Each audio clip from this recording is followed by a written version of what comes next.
प्रिय विद्यार्थिनः संस्कृतस्य कक्षायां भवतां स्वागतम्। कक्षा षष्ठी अष्टमः पाठः सूक्तिस्तवकः पाठस्य पाठनम्। प्यारे विद्यार्थियों, कल हमने कक्षा षष्ठी के संस्कृत की पाठ्य पुस्तक के जो सूक्तिस्तवकः नामक 8वां पाठ है उसके 2 श्लोकों का हमने अनुवाद किया, सरलार्थ जाना, उसके भाव को जाना और आपने उसको किया होगा, समझा होगा। आज हम शेष 2 श्लोकों की जो है वो व्याख्या करेंगे, उनका अनुवाद करेंगे। जल्दी से आप अपनी पुस्तक निकालें और जो हम पाठ पढ़ रहे हैं सूक्तिस्तवकः उस पाठ को आप निकालें। तो आइए शुरू करते हैं आज के 2 श्लोकों का भाव। क्या सूक्तियाँ हैं, क्या अच्छी बातें हमें ये श्लोक बता रहे हैं। जल्दी से आइए शुरू करते हैं।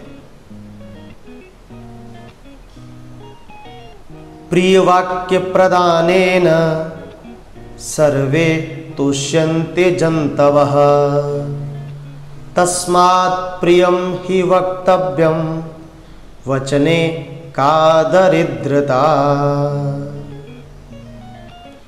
तो ये हमारा जो है वो श्लोक है, तो इसका हम अन्वय देखते हैं।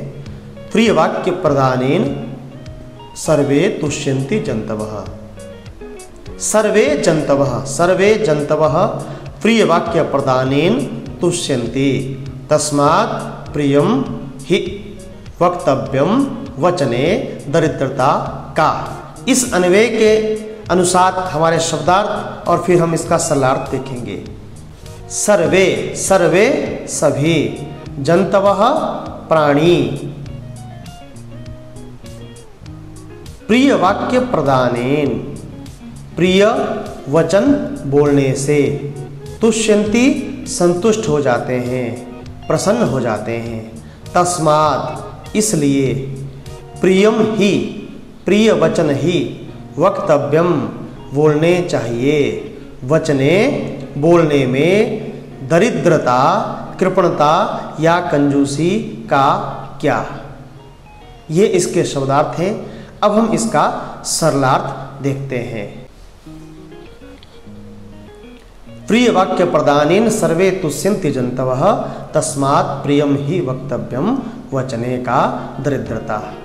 तो सर्वे जन्तवः सभी प्राणी, प्रिय वाक्य प्रदानेन प्रिय वचन बोलने से अर्थात मधुर वचन बोलने से, तुष्यन्ति संतुष्ट हो जाते हैं। तस्मात् इसलिए, प्रियम ही वक्तव्यम प्रिय ही बोलना चाहिए, वचने बोलने में, दरिद्रता कृपणता अर्थात कंजूसी का कैसी। भाव यह है कि संसार में जितने भी प्राणी हैं, चाहे वो मनुष्य हैं चाहे पशु हैं, वो भी हमारे प्रेम की भाषा को समझते हैं। इसलिए जब सभी प्राणी जो है प्रेम भरी वाणी से संतुष्ट हो जाते हैं तो हमें प्यारा ही बोलना चाहिए, अच्छी बातें बोलनी चाहिए, मधुर वाणी से बोलना चाहिए। उस बोलने में कंजूसी नहीं करनी चाहिए। हर काम प्रेम से हो जाते हैं। कहने का भाव यह है कि जीवन में क्रोध हमें नहीं करना चाहिए।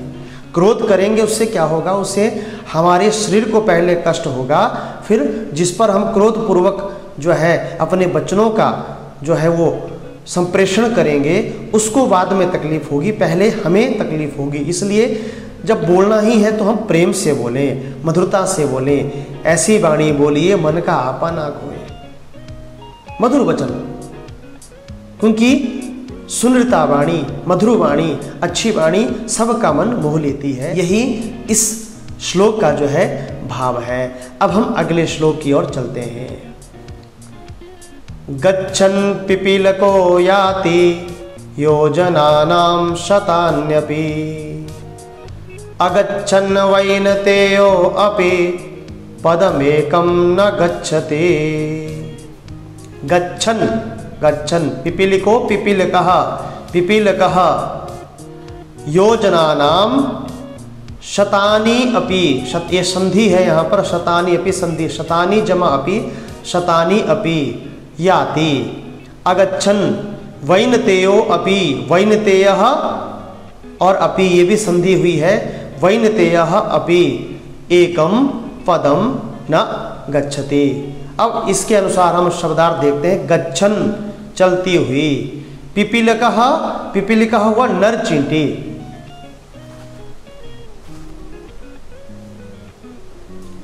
पिपीलिकः नर चींटी। योजना नाम, योजना नाम 4 कोस जो है की दूरी जो है, 4 कोस का एक योजन होता है। योजना नाम 4 कोस अर्थात 12 किलोमीटर के लगभग की दूरी। शतानी 100 सैकड़ों, अपि भी याति चलती है, अगच्छन न चलता हुआ, वैनतेयः गरुड़, अपि भी एकम पदम एक कदम न नहीं गच्छति चल पाता है।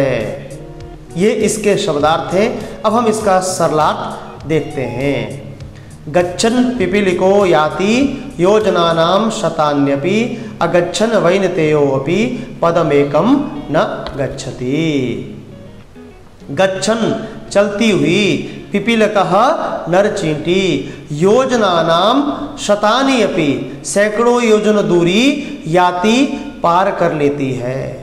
अगच्छन लेकिन अगच्छन न चलता हुआ, वैनतेयः गरुड़, अपि भी पदमेकम एक कदम, पदमेकम अपि एक कदम भी न गच्छति नहीं चल पाता है। कहने का भाव है कि छोटी सी चींटी जो है जो चलती रहे तो सैकड़ों योजन की दूरी जो है वो पार कर लेती है, लेकिन जो गरुड़ जो आकाशगामी है, आकाश में उड़ता भी है, यदि वो चले नहीं, एक जगह बैठा रहे तो वो जो है बिल्कुल भी कतई दूरी जो है वो पार नहीं कर सकता, वो एक कदम नहीं चल सकता।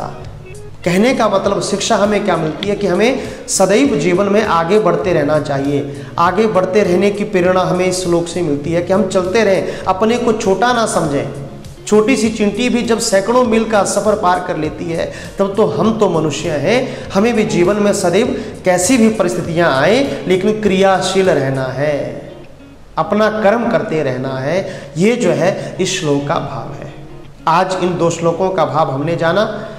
आज हमारे यही 2 श्लोक हम पढ़ेंगे और अब हम गृह कार्य देखते हैं। आइए पाठित श्लोक हो हिंदी अनुवादम स्वटिप्पणी पुस्तिकायाम लिखत स्मरत च, अर्थात पढ़ाए गए दोनों श्लोकों का अनुवाद अपनी टिप्पणी पुस्तिका में लिखें और याद करें।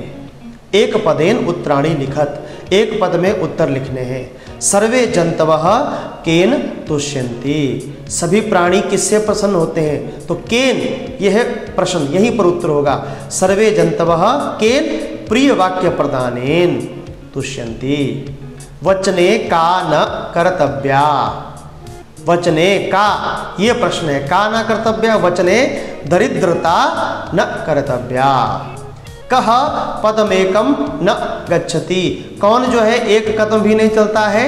वैनतेयः, वैनतेयः पदमेकम न गच्छति। तो इस गृह कार्य को हमने अपनी टिप्पणी पुस्तिका में करना है और कर करके अपने शिक्षक को दिखाना है। आज के लिए इतना ही। जय तु संस्कृतम, जय तु भारतम। धन्यवादः।